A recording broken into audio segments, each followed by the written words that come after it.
Aujourd'hui, nous allons parler de comment étudier en fonction des formes de mémoire. Vous savez, au niveau des formes de mémoire, il y en a plusieurs, mais là, nous allons parler de 3 formes spécifiques.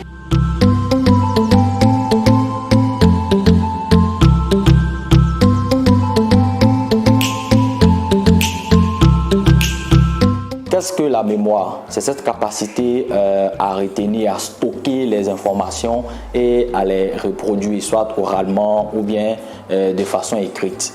Donc ici, nous parlons d'étudier, et quand on parle d'étudier, on parle de rétention. Quand on parle de rétention, on parle de mémoire. Quand on parle de mémoire, on parle de rendre.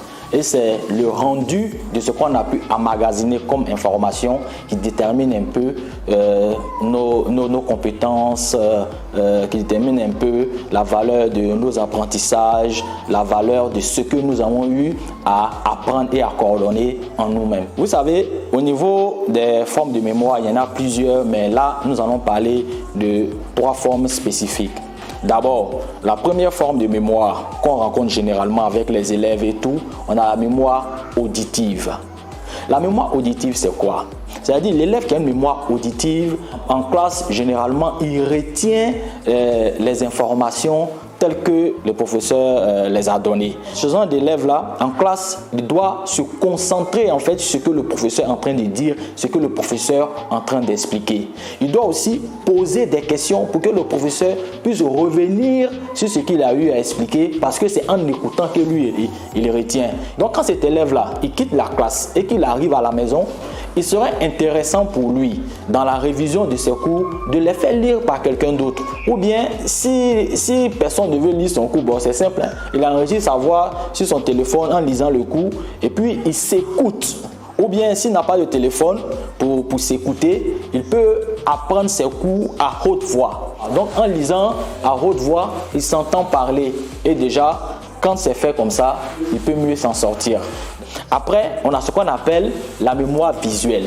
C'est cette personne-là qui retient en fonction de ce qu'il voit sur le tableau, la manière dont c'est écrit, la manière dont le cours est aéré, la manière dont l'enseignant a structuré son cours.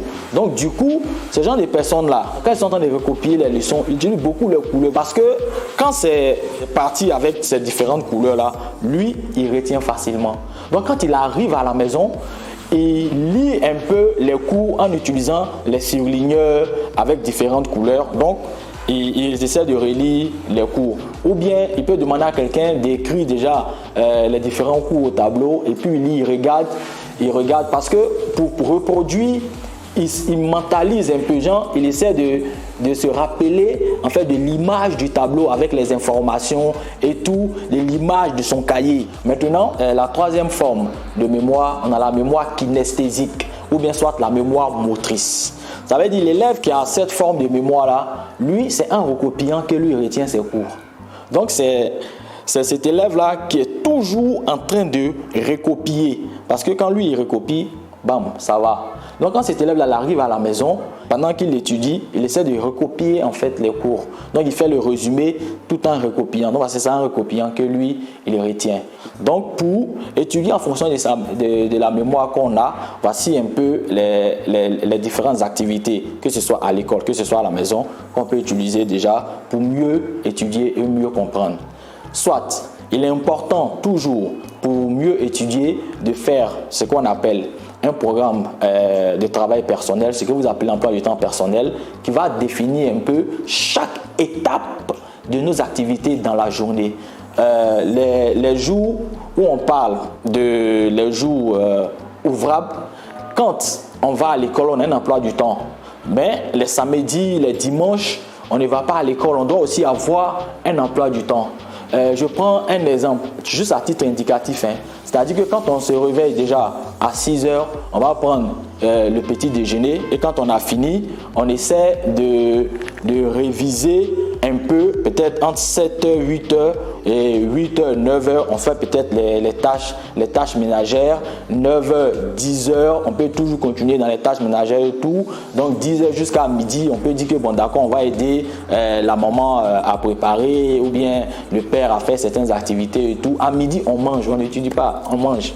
mange. Et quand on finit de manger, on a l'heure de la sieste. Quand on va parler de 13h, 15h, on a l'heure déjà de la sieste. Quand on a fini de dormir, quand on se réveille 16h jusqu'à vers 18h par là, vous êtes d'accord avec moi? Ça, c'est l'heure des loisirs généralement. Ça, on a le cours, on s'amuse un peu. Et puis, 18h, 20h, on essaie d'étudier. Quand on finit, 18h, 20h, on mange. Donc, avant de se coucher, on peut prendre déjà 1h30 ou bien 45 minutes déjà pour étudier avant de dormir. Et quand on se réveille, vers 3h ou bien 4h du matin, on essaie d'ouvrir son livre et puis on essaie d'étudier. Parce que, remarquez très bien, quand on vous demande ce que vous avez fait tôt le matin, vous vous rappelez. Mais si on vous demande ce que vous avez fait vers midi, 14h, 15h, ça ne revient pas. Parce qu'il y a deux choses que la mémoire retient de façon imparable. La première chose que tu fais de la journée et puis la dernière chose que tu fais de la journée. Voilà pourquoi, au réveil, la première chose à faire pour que la leçon puisse rester, c'est de relire ses cours avec un programme de travail personnel en fonction des types de mémoire que nous avons donnés.